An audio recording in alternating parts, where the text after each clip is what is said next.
Hi guys, welcome back to Stitch with me, and I am working on Santa's Village by Cottage Needleworks.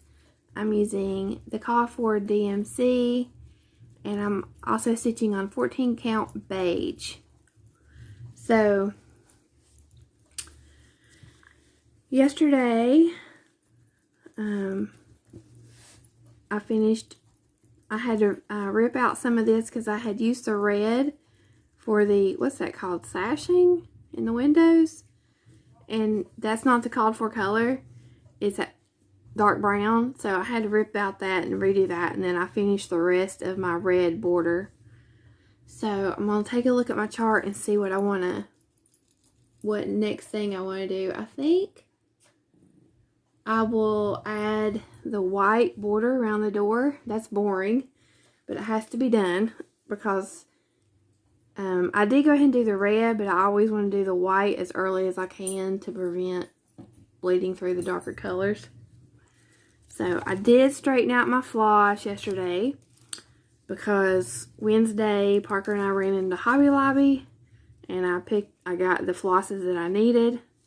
So I took the 10 minutes to straighten out my floss, so it's much better. So I'm going to get my white, which I'm using B5200. And so I'll get that started. Yeah, today's Thursday, so I didn't film yesterday.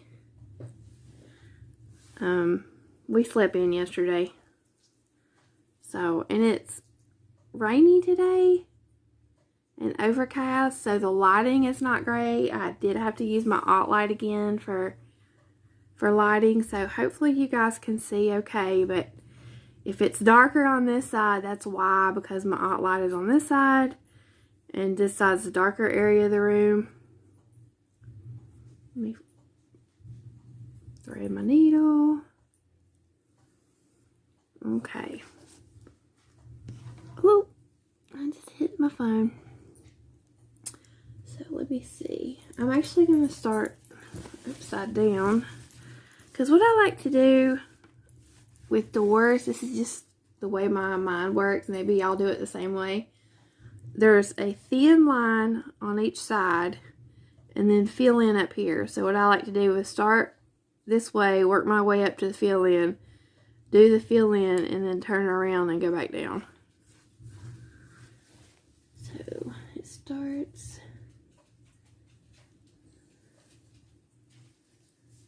forward, down. I'm reading this upside down. In my mind, I'm trying to flip the chart upside down because I'm doing it upside down. So it would be 3 over and 4 down. So it would start right here. Yep. Okay.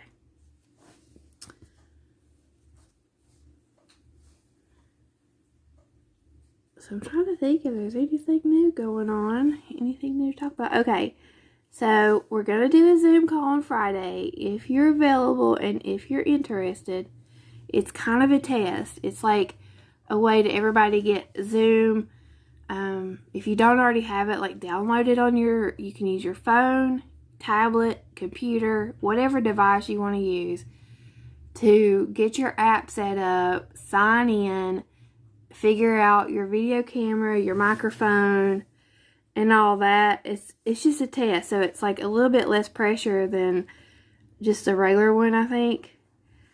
And just to get used to it, and that way when we do it, I mean, honestly, it's the same thing as a regular Zoom.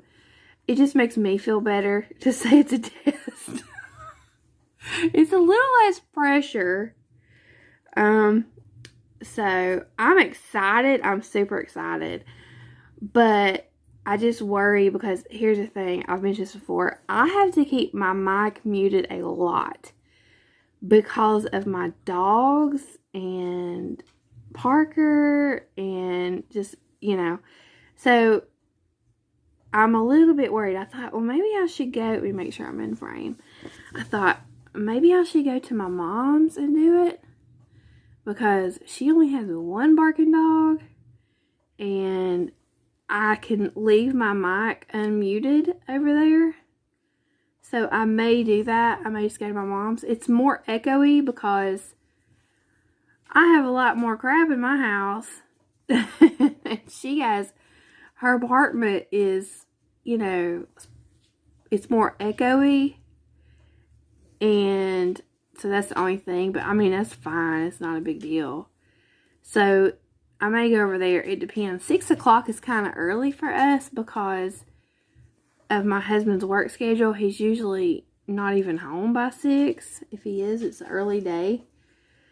So I have to make sure he can be home. He doesn't have any meetings or anything. I'll make sure that's going to go. Yeah. So I may just do that. I may go to my mom's.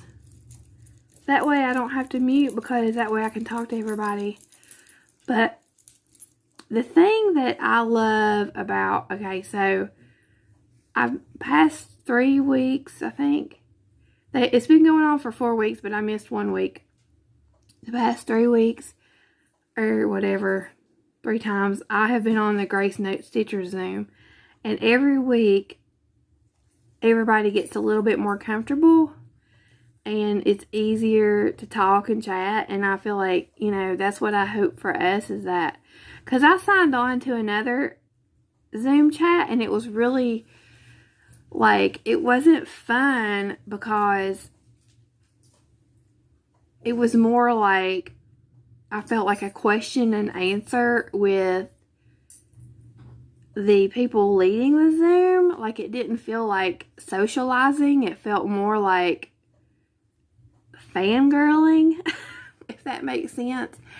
And to me, the whole point is to socialize. It's like having a stitchy meetup, like if you were at a L&S or you went to Panera and you're just sitting around chatting, drinking your coffee and tea or whatever, and you're just talking about stitching, you're talking about life and all that, and not about like whoever's leading the Zoom. So that's what I love about the Grace Note Stitchers Zoom, is that it feels like you're sitting around talking to everybody, like just having fun, you know, just enjoying yourself. So that's what I hope.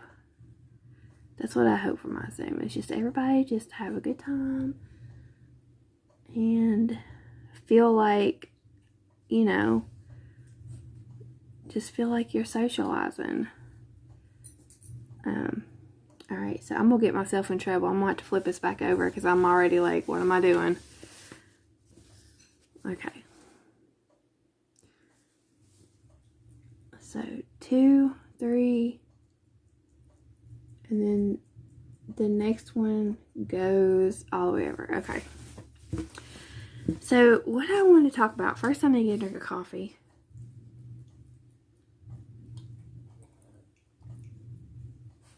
And before I start talking about that, I was going to say that I had mentioned that once I finish this one, I'm going to do Main Street. And I definitely know I'm going to do that because I pulled out my Christmas projects that I want to, my Christmas whips.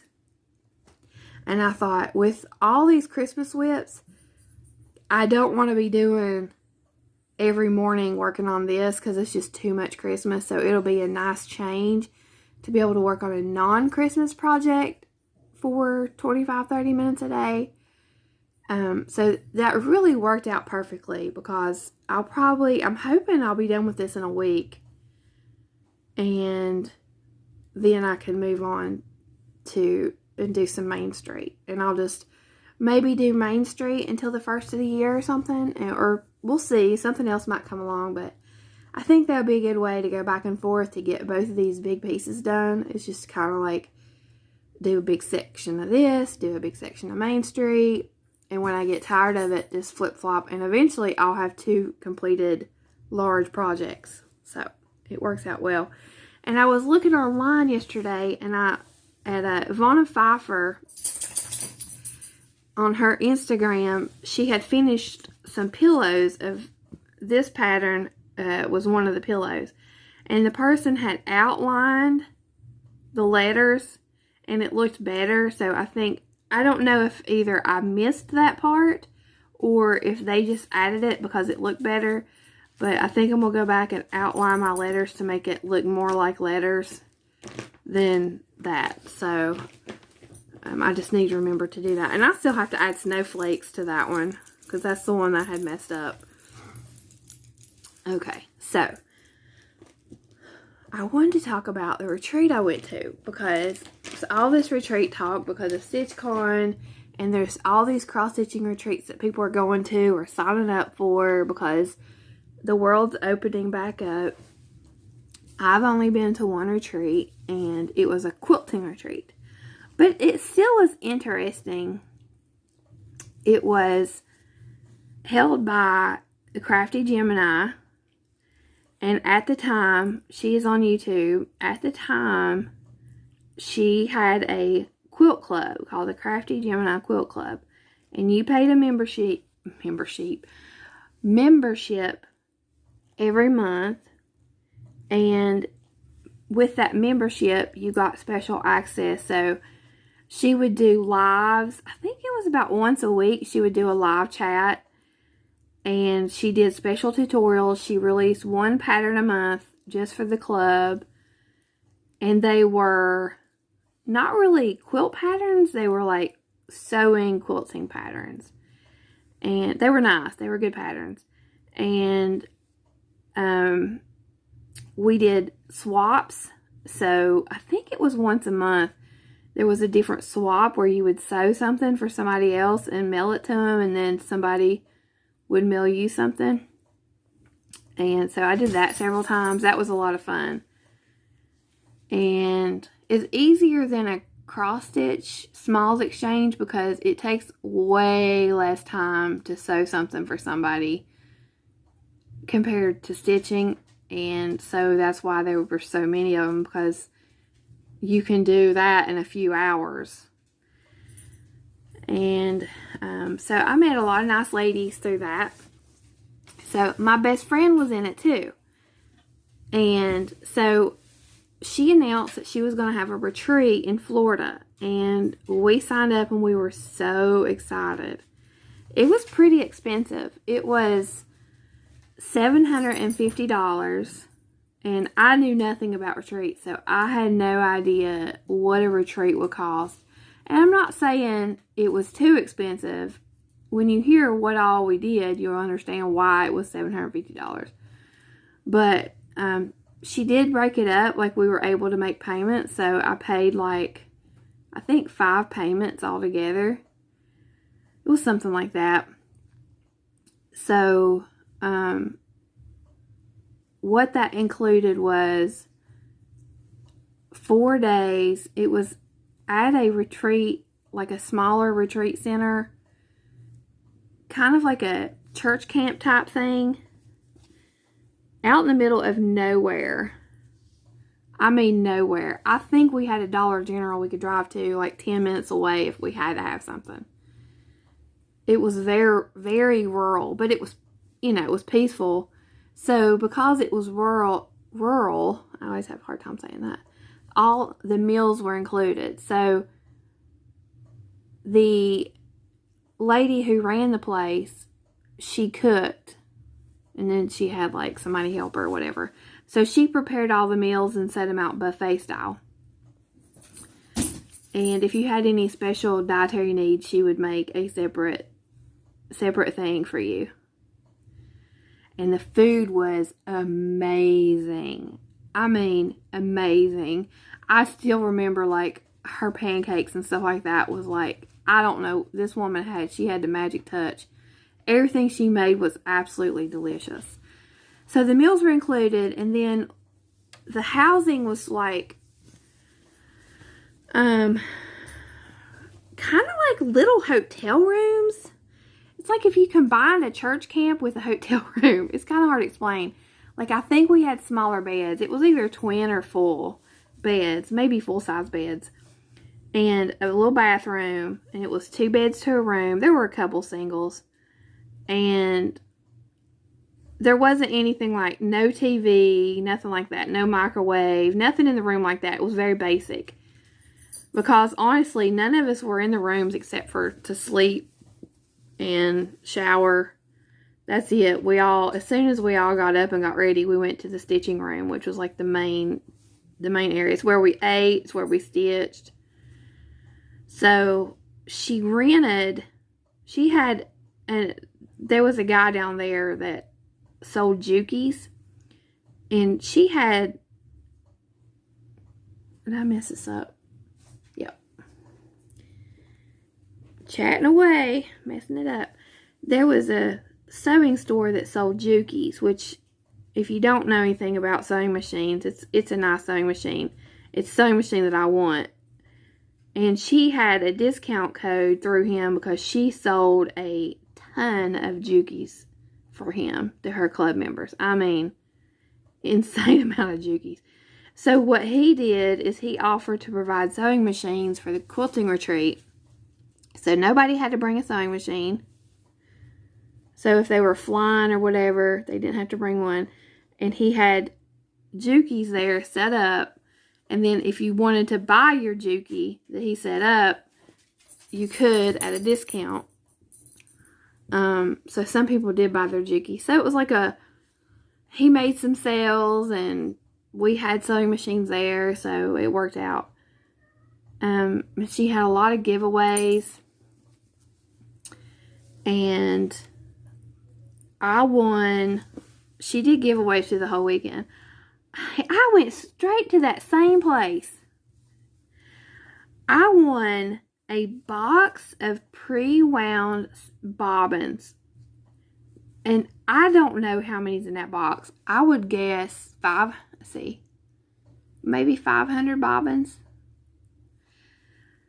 This was in 2015. I haven't even made a dent in that box. And I used to send a handful of bobbins to people every time I had a swap. I used to send a handful of bobbins.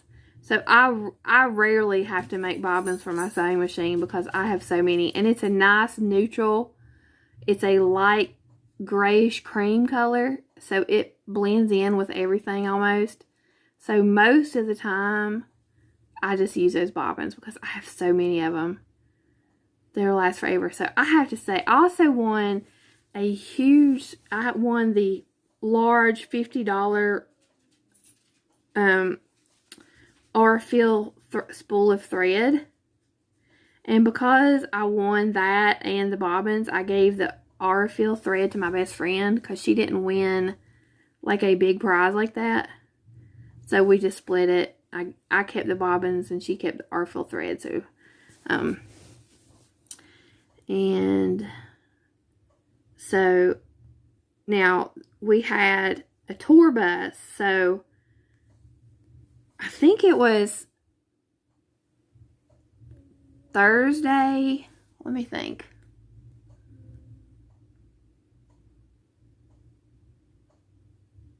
It must have been the Friday. We actually went to St. Augustine because this was outside Gainesville, Florida. We took a tour bus to St. Augustine and we stopped at 2 different quilt shops and to shop that she had set up for us to go in and shop. And I don't remember buying a whole lot at the quilt shops. One of them didn't really have what I liked. It was more of other styles, and then the other one did have nice stuff, but I was kind of nervous and I didn't know what to buy, and I ended up buying some really pretty Christmas fabric though. But I didn't go crazy. And then we went to St. Augustine and we just did our own thing. So y'all who live down there, you're yelling at me through the phone because I cannot tell you. St. Augustine is like the oldest city in America or something like that. Don't come at me. I'm horrible with history. But there's a fort there, and so we went all around there. It's on the water, and then we toured the little downtown area. It has all the little shops and everything, and we had lunch. So we were just kind of on our own and did our own thing and walked around. It was fun. I had never been there before. It was absolutely a beautiful day. beautiful. So it was the perfect day. So me and my best friend, we just went off and like went around and went in little shops and stuff like that. And then we rode back, and then a Saturday we just sewed all day, and then it was Halloween, so we had a Halloween party. I don't remember what this is 2015, y'all, so I don't know, but I'm gonna show you a picture. We had a Halloween party, and it was a little bit awkward because if I'm remembering correctly, the Halloween party was actually early on in the weekend when not everybody had broken the ice yet.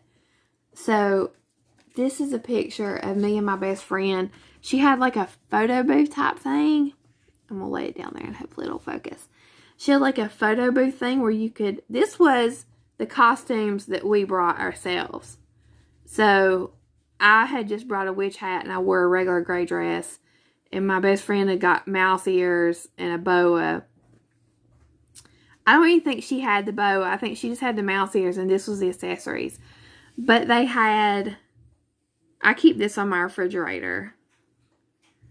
So the lady was there, and it was like this big setup.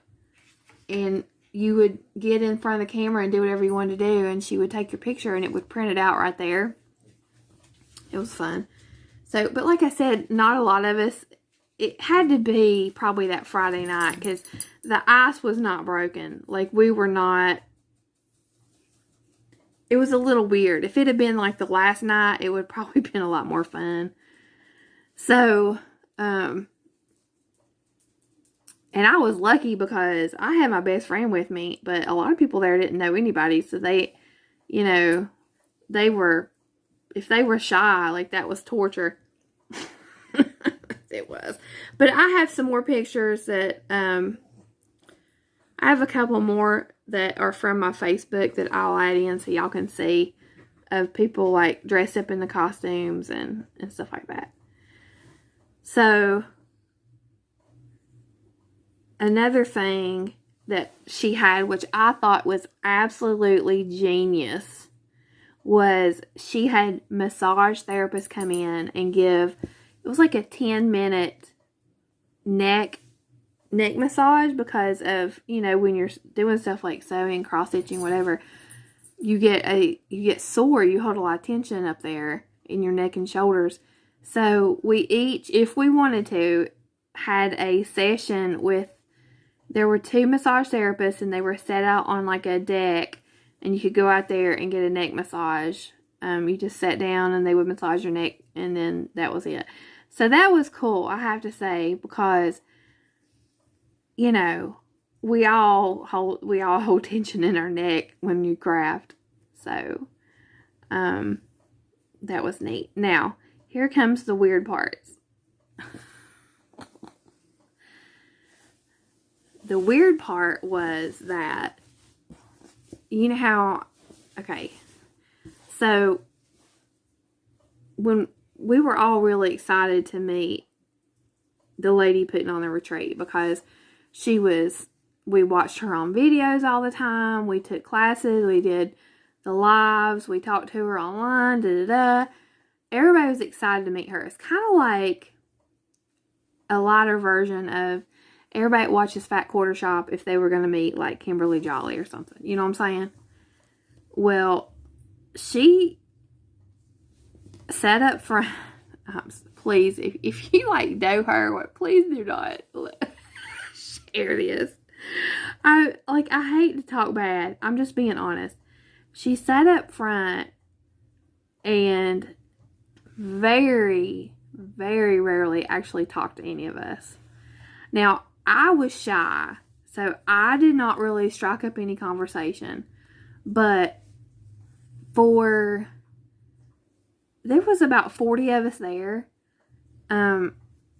She pretty much sat up front at her table and ate snacks and like was on social media and like didn't really socialize. So she would do like the giveaways and she would talk to the couple people that was closest to her.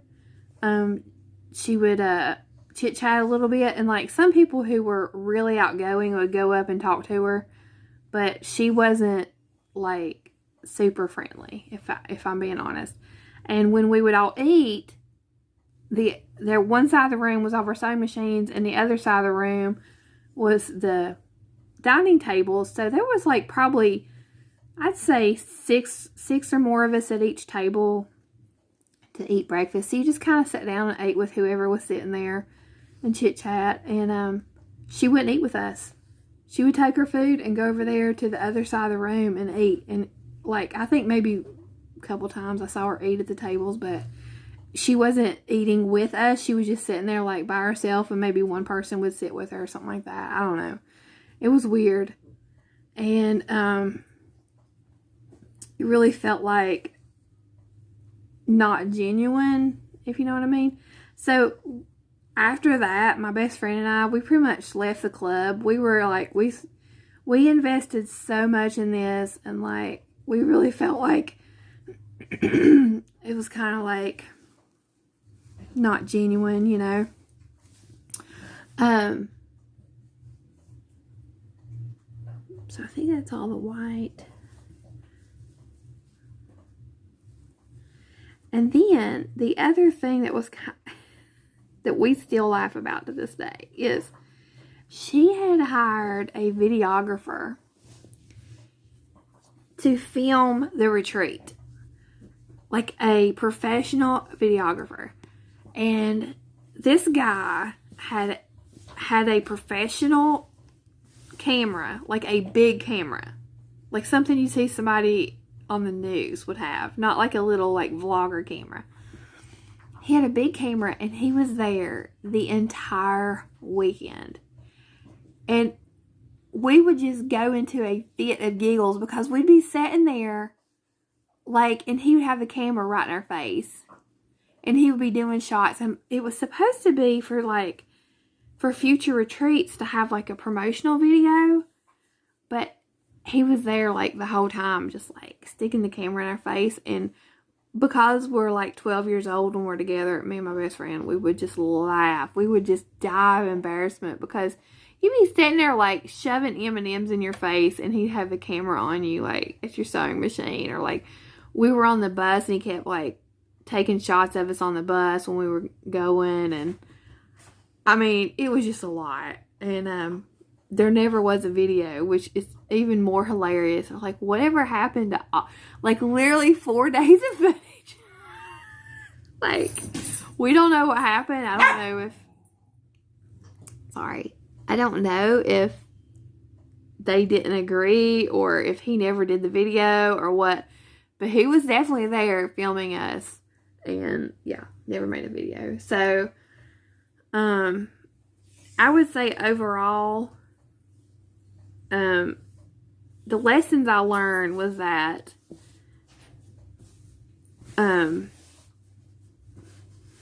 don't be shy. To try to talk to more people, because while I did make friends, I feel like I was too shy, and I relied on having my best friend there too much, and I should have pushed myself a little bit more.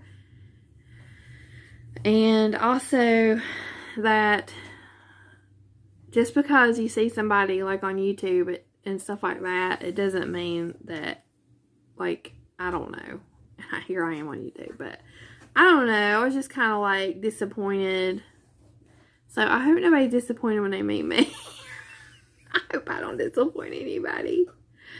But I feel like what you see is what you get with me. I mean, you know. So, and also, I didn't go prepared with anything, and that was a problem because I was just so overwhelmed. I had taken a little project, but I had taken something that was so hard to make, there's no way I could made it. So, I was so unprepared. I just sat at the sewing machine a lot because I just didn't know what to do. I had some fabric, I had some stuff, but I was just sitting there like, and with cross stitch it's different because you have a whip. You can just work on your whip. But with sewing, you need a plan. You can't just sit there and be like, I'm going to stare at this fabric. Like, you need a pattern, you need an idea, you need to cut it, you need to piece it, you know. And I was completely unprepared, so. But the main thing was, is I got a girls' weekend with my best friend, and the downside was Parker was not happy with me. Let's see, 2015, he would have been 5 years old. When my best friend drove, and then on the way home, she dropped me off with my husband about an hour from my house off the interstate. He met us at a gas station so she could go off to her house, and then we could drive home. He would not speak to me. He refused to speak to me when I got in the car. He's mad. So it was a couple days, and then, you know, he was like, you left. I mean, I felt awful. The guilt. Oh, the guilt was so bad. How long have I been yammering? Yep, I've been yammering long enough. I barely got anything stitched because I was talking too much. So, I'm sure all that story was discombobulated because it's been a while. I can't remember the details super clearly. I just remember the highlights and the lowlights. Is that how you'd say it? I don't know. The highlights and the low points or whatever. So, I don't know if I'll do another quilting retreat anytime soon. I'm sure maybe when Parker gets older, I'd like to do quilting retreat. But I'm more interested in doing the cross-stitch retreat. So, alright, I hope you guys have a good day. And if you can, join us on the Zoom tomorrow night. And don't worry, we'll get it all worked out and we'll have a good time. So, I will talk to y'all soon. Bye.